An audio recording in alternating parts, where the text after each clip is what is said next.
9-year-old boy trekking in the forest now with his sister, with nightgown, nothing. I mean, and I don't really know what could have happened if they had gotten me, because they were accidents. They were very, very serious. We don't know who is who anymore in this camp. Cheta Nwanze is the lead partner at SBM Intelligence, and he joins us now live from Hull in the UK. Welcome to the News Hour. You know, if you're a parent today... Thank you for having me.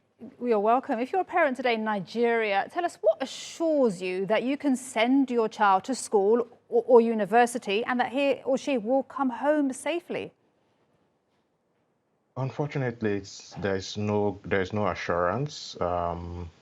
In much of the country now, outside of Lagos especially, students can get kidnapped at any time by criminal gangs. We had recently situations where people who are graduates but going for the National Youth Service Scheme, which is a one-year program for Nigerian students upon graduation, were kidnapped on the way to camp in Kebbi State in northern Nigeria. So this epidemic has become very widespread around the country.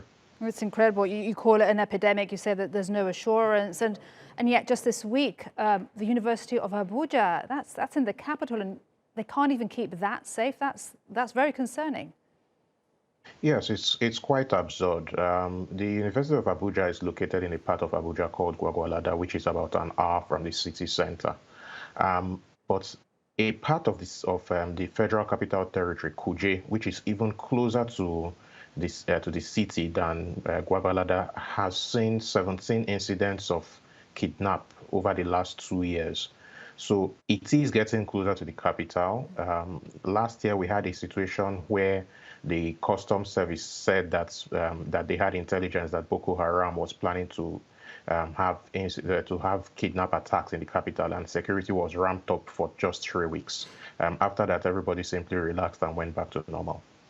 And who would you say is to blame? Is it the lack of pressure on President Buhari's government?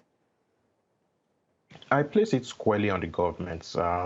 They've encouraged a situation where people get kidnapped, ransoms get paid, sometimes through the banking system, yet nobody gets arrested. So it's basically impunity. Mm-hmm. Because the kidnappers are pretty much assured that they will get away with it, then they go ahead and do it.